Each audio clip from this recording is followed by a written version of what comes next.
Lalu ada sebuah grup nih di Facebook. Mereka membahas tentang Dita yang kayaknya akan menjadi the next Lalisa Manoban, Blackpink.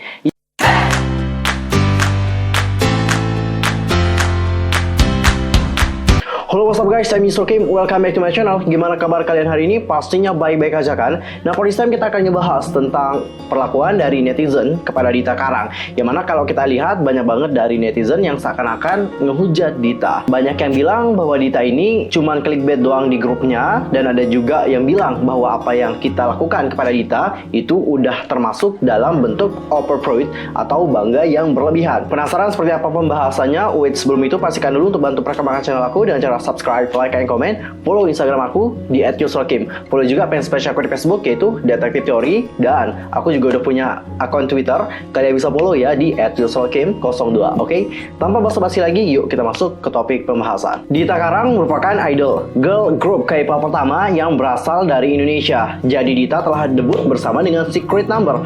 Titel track mereka berjudul Who This. Debutnya Dita bersama dengan Secret Number tentu menimbulkan bermacam respon dari netizen. Kita sebagai netizen yang bangga dengan Dita itu memberikan support kepada Dita, baik dengan mengucapkan selamat di sosial media dan juga streaming musik videonya.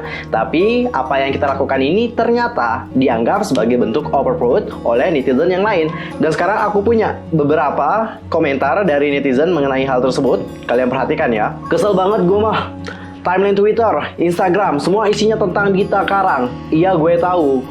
Orang bangga sama dia karena dia asalnya dari Indonesia. Tapi yang gak usah overpride gitu lah. Lagian itu juga cuma strategi agensinya doang kok. Supaya misalnya mereka nih, kalau gak terkenal di Korea, setidaknya bisalah terkenal di Indonesia. Lalu ada lagi dia berkomentar, guys, please jangan overpride masalah Youngkay sama Dita. Jangan berlebihan sampai spam kolom chat nyuruh mereka cover separuh aku. Di situ mereka cuma rekan kerja, ya bahkan baru ketemu saat itu aja. Kalau beneran ya kita support, tapi jangan berlebihan ya guys, minta tolong. Next ada lagi, kamu tahu? Lalu Muhammad Johri, kamu tahu nggak atlet-atlet yang ikut turnamen atau kejuaraan atau event di dalam bahkan di luar negeri yang berprestasi tapi nggak disupport sama pemerintah? Nggak cuma di bidang olahraga, kenapa nggak kalian bantu viralkan yang asli anak bangsa yang berprestasi? Jangan cuma K-pop. Dan yang terakhir adalah Dita Karang, entah siapa yang namanya super aneh. Kalian tahu nggak, dia dari SD udah jadi pengcover dance K-pop. Cari aja channelnya di ANCDC. Bagus dong, ini membuktikan bahwa minat dari Dita untuk menjadi idol K-pop itu udah ada sejak dia masih kecil. That's great. Next, ia melanjutkan, tapi bukannya gue bangga ya, malah malu banget. Indonesia gimana mau maju kalau kayak gini? Didikannya K-pop dan K-web. K-Wave. Indonesia juga gimana maju ya kalau pikiran netizen sesempit seperti kamu. Oke, itu adalah sampel komentar dari netizen. Mungkin ada yang pedas, tapi ya namanya netizen pasti seperti itu ya guys. Tolong dimaklumi aja. Tapi nggak semua komentar tentang overpride itu merujuk pada hal yang negatif. Karena seperti sampel komentar tadi ada juga kok yang ngajakin supaya kita itu nggak terlalu berlebihan banget dalam support Dita. Kenapa demikian? Takutnya negara lain itu punya pandangan yang buruk kepada Indonesia. Jadi kalau sesama saudara Indonesia itu emang harus saling mengingatkan ya. Tapi mungkin caranya harus diperhalus lagi supaya dapat diterima. Kalau kasar caranya itu biasanya dianggap sebagai bentuk penghinaan. So, gunakan cara halus ya untuk mengingatkan satu sama lain supaya kesannya juga baik. Itu kan dari respon netizen yang menganggap bahwa apa yang kita support pada Dita ini merupakan bentuk dari overpride. Lalu bagaimana sih respon dari netizen Indonesia yang merasa bahwa apa yang dilakukan itu merupakan hal yang wajar banget, nggak overpride tapi hanya bentuk support semata. Dan berikut aku udah punya beberapa sampel komentar, kalian dapat perhatikan ya. Capek banget ya pikirannya, overpride mulu, strategi agensi mulu. Ya kalau emang grupnya punya talent yang bagus, punya potensi yang bagus, kenapa nggak boleh disupport? Lagian wajar dong jarang-jarang orang Indonesia bisa debut. Temen lu iri, nggak bisa kayak Dita. Bilangin, sana, capek banget. Next, orang kayaknya sensi banget sama Dita. Bener sih, banyak banget orang yang kayak sensi banget sama Dita ya. Nggak tahu juga kenapa. Apakah karena iri? Kayaknya sih. Ampe ada tuh gue lihat bilang, sekarang kalau ada dia, nongol langsung gue skip. Ya sebenarnya terserah lu sih mau skip apa enggak, tapi kan dia nggak salah apa-apa. Cuma karena dia ngetop aja terus digituin, dikatain orang overload lah. And the last comment, setiap dimana selalu nyebut asal negaranya dengan bangga. Itu caranya menghargai negara sendiri dan menghargai anak bangsa sendiri. Boleh lihat nih yang menurut kamu overload. Lihat bagaimana Thailand memperlakukan Bambam dan Lisa. Nggak cuma Bambam dan Lisa doang. Nikon personil 2PM itu dibuatin patung sama Thailand. Apakah itu juga bisa dibilang sebagai bentuk overload? As Indonesia should do that to Dita Karang. Bener. Nggak cuma Dita doang sih yang harus diapresiasi oleh masyarakat Indonesia, banyak. Kayak Rich Brian, Anggun, abis Stephanie Putri, siapa lagi, masih banyak banget kok. Intinya kita harus support mereka nih, orang-orang Indonesia yang sedang berjuang untuk mengharumkan nama Indonesia. Mungkin Dita berjuang di K-pop dan yang lain mungkin nggak di Indonesia berkarirnya, tapi mereka di sini membawa bendera Indonesia. Itu adalah poin yang sangat penting banget. Jadi wajar banget ya kalau Indonesia itu mendukung mereka semua. Mungkin terlihat sangat overput, tapi nggak ada yang salah kan selama kita mendukung saudara kita sendiri. I think itu bukanlah hal yang masalah sih. Kalian dapat lihat sedang terjadi pro dan kontra antara netizen dalam menanggapi masalah overload terhadap Dita. Dari tadi kita dengar tentang overload dan overload. Aku tanya sama kalian, udah pada tahu belum apa itu yang dimaksud dengan overload? Kali ini aku akan ambil pendapat dari Restu El Padilah. Pendapat ini menurut aku sangat bagus banget. Restu adalah seorang yang berasal dari Perserikatan Mahasiswa Progresif. Di sini dia mengungkapkan overload atau dalam bahasa Indonesia disebut amprotubi adalah istilah untuk orang-orang yang sangat merasa bangga dan sangat berlebihan ketika suatu hal yang melekat dengan dirinya diketahui oleh orang lain. Overload ini sangat banyak kita jumpai, terutama di jejaring sosial seperti Facebook, Instagram, YouTube. Ada yang mengatakan, "Put Indonesia in the title." Tambahkan Indonesia pada sebuah judul. Dan lihat, keajaiban akan terjadi. Coba sekarang kalian perhatikan contoh berikut ini. Kalian dapat lihat kan banyak banget orang-orang luar yang kayak menambahkan konten tentang Indonesia, makan martabak dari Indonesia, menyanyikan lagu Indonesia, banyak banget konten-konten yang dibuat oleh orang luar dengan menambahkan unsur Indonesia, dan itu membuat banyak orang tertarik untuk menontonnya. Padahal kalau aku sendiri mungkin yang kayak buat konten tentang martabak itu kayaknya nggak akan ada yang nonton ya, tapi kalau orang luar beda lagi, itu banyak banget yang nonton. Ini yang dimaksud dengan overload. Kita itu sangat bangga banget melihat orang lain makan makanan punya kita, terus buat konten tentang Indonesia. Kita sangat bangga banget dan mengabaikan orang Indonesia yang padahal juga membuat hal yang sama. Itu adalah penjelasan sedikit mengenai overload. Lalu apakah yang kita lakukan kepada Dita itu dapat juga disebut dengan overload? Itu kalian sendiri yang dapat menilai ya. Kalian tanya dalam diri kalian sendiri, apakah yang aku lakukan ini hanya bentuk support semata atau udah termasuk dengan overload? Itu kalian tanyakan sama diri kalian sendiri, karena setiap orang itu beda-beda. Ada yang cuma support doang, tapi ada juga yang overload. Itu ada kok. Karena biasanya nih, kita juga sangat sulit membedakan mana yang namanya support dan mana yang udah dimaksud dengan overload. Ini hampir beda tipis banget dan sangat sulit untuk dibedakan. Tapi ada hal yang perlu dicatat, kenapa orang Indonesia itu patut berbangga kepada Dita Karang. Bukan hanya karena dia berasal dari Indonesia, bukan. Tapi Dita di sini punya berbagai hal yang emang patut dibanggakan oleh kita semua. Yang pertama adalah tentang bakatnya. Kemampuan menari dari Dita itu udah nggak bisa diragukan lagi. Dia bahkan, aku dengar ya dari Dian Sastro waktu live-nya di Instagram, kalau nggak salah waktu itu aku lupa. Di sana dia mengungkapkan bahwa si Dita ini emang giat banget nih ikut les nari waktu SD. Habis itu dia juga pernah kuliah jurusan dance, pernah di 1 Million Dance juga, dan habis itu trainee. Ada yang bilang bahwa Dita ini cuman clickbait doang di grupnya. Tolong dipikir ya, seandainya Dita emang jadi clickbait, kenapa Dita harus capek-capek kuliah? Kenapa dia harus capek-capek trainee bertahun-tahun supaya dapat debut?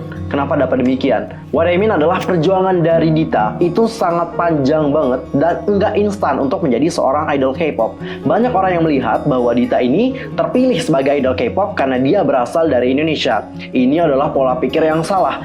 Seandainya emang agensinya ini mau menambahkan orang Indonesia, kenapa nggak dipilih orang-orang yang lagi populer di Indonesia? Sehingga mereka pasti cepat mudah terkenal. Kenapa harus Dita yang bahkan banyak orang yang belum tahu tentang dia? Kalau aku lihat ya, agensinya ini milih Dita untuk debut dengan Secret Number itu karena dia emang punya talent di sini. Asal Dita yang berasal dari Indonesia itu menjadi poin tambahan, dan hal inilah yang digunakan oleh agensinya ini untuk mempromosikan mereka secara konstan di Indonesia. Seperti itu. Lalu ada sebuah grup nih di Facebook.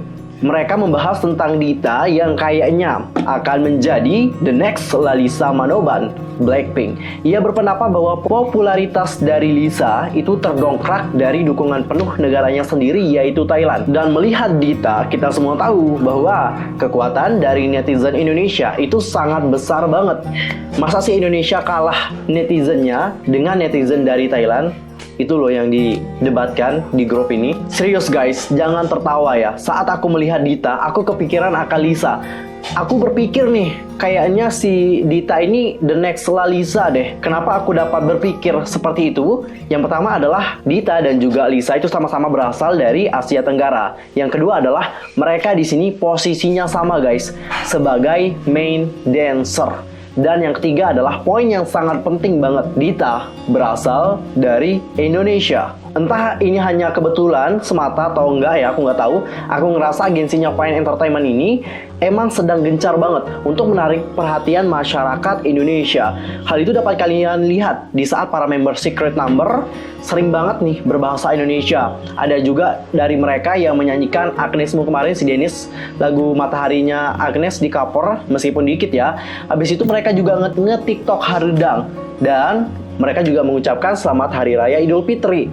Tanpa kalian sadari, itu merupakan bentuk promosi untuk menarik perhatian masyarakat Indonesia lebih banyak lagi. Kok agensinya Fine Entertainment ini sangat ngebet dan nge-push banget sih mempromosikan Secret Number di Indonesia. Padahal kalau kita lihat ya, orang Indonesia itu sangat minim banget kalau dalam pembelian album. Jangan salah ya guys, the power of netizen Indonesia itu sangat besar banget.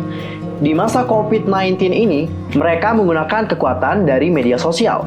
Dalam riset yang dirilis pada akhir Januari 2020 menyebutkan jumlah pengguna internet di Indonesia sudah mencapai 175,4 juta orang dari jumlah penduduk sekitar 272,1 juta. Jika dipersentasikan, jumlah pengguna internet udah mencapai 64% dan 59%-nya aktif menggunakan sosial media. Ini adalah jumlah yang sangat fantastis dan sangat banyak banget.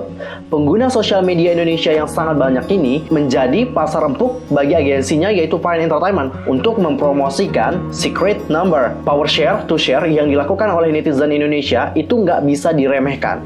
Kekuatan dari share to share ini sangat besar banget dan memiliki impact yang menguntungkan untuk mereka. Semakin banyak ke-share, maka semakin banyak yang kenal dengan Secret Number. Nggak hanya di Indonesia, tapi hal ini juga akan merembet nih ke negeri-negeri tetangga. Mulai dari Malaysia, habis itu ke Singapura, dan menyebar ke negara-negara lainnya. Kesimpulannya adalah, buat orang kenal dulu dengan kita, maka akan semakin mudah untuk mencapai kepopularitasan. Indonesia memang kurang dalam hal membeli album. Namun ingat bahwa Indonesia sangat kuat dalam share to share dan memberikan impact pada negeri tetangga. Mungkin banyak yang menilai bahwa dengan apa yang dilakukan oleh orang Indonesia itu sama saja bentuk kebodohan karena akan menguntungkan orang-orang Korea. Salah besar ya guys, kalian lihat Lisa Blackpink. Di saat ia terkenal, ia membuat nama Thailand semakin besar. Begitu juga dengan kita. Seandainya nih kita dapat membuat Dita menjadi populer dan terkenal, pengaruhnya juga pada negara kita sendiri. Kesuksesan dari Dita itu akan membuka jalan yang besar bagi kalian-kalian semua yang saat ini sedang bermimpi menjadi idol K-pop. So, terus support dan dukung supaya si Dita ini dapat sukses dan terkenal. Tapi aku nggak maksa ya, terserah dari kalian ya. Apakah kalian mau dukung atau enggak, terserah. Dita juga membutuhkan orang-orang yang memberikan kritikan sehingga dapat dijadikan motivasi baginya untuk dapat menjadi lebih sukses lagi. Karena kalau semuanya tentang pujian doang, dia nantinya akan leha-leha banget dan kekurangan motivasi. Cerita dikit ya guys, aku salah satunya adalah orang yang sangat sering banget diremehkan oleh orang lain. Dulu pas lomba pidato, pas latihan nih, guru-guru kayak bilang sama aku, kayaknya anak ini nggak bisa menang. Itu dibilang sama aku guys. Dan ada rekan aku yang cewek nih, dia itu menjadi andalan para guru. Dan guru-guru bilang, oh anak ini pasti akan menang. Itu. Dan pas lomba, aku nggak lemah dan down karena kritikan dari mereka, tapi aku jadikan itu sebagai motivasi. aku pengen ngebuktiin sama mereka bahwa penilaian mereka itu akan salah besar. Dan alhamdulillah pas saat lomba itu aku dapat juara 4 waktu itu. Harapan 1 lah ya. Sedangkan anak yang mereka bangga-banggakan ini, maaf banget, itu nggak dapat juara sama sekali. What I mean adalah kritikan itu memang dibutuhkan oleh orang lain supaya dapat menjadi motivasi sehingga dapat sukses. Sekarang kita lihat bahwa banyak banget netizen-netizen yang meremehkan tentang Dita Karang. Tapi lihat, dia akan menjadi idol yang sangat sukses dan juga populer. Lihat nanti ya. Ini masih belum seberapa guys, mereka baru debut. Tapi lihat aja nanti perkembangannya pasti sangat pesat banget. Well done untuk pembahasan hari ini. See you next time di video berikutnya. Udah, jangan diurusin ya. Haters bilang apa, terserah. Mereka mau bilangin kita overpro dan sebagainya, is okay. Itu adalah penilaian mereka dan itu nggak dapat disalahkan. Intinya terus support Dita dengan cara yang kalian bisa. Mungkin nggak bisa beli album, tapi kalau streaming musik video aja bisa, ya udah support mereka dengan cara seperti itu ya. See you next time di video berikutnya. I'm Yusuf pamit. Goodbye.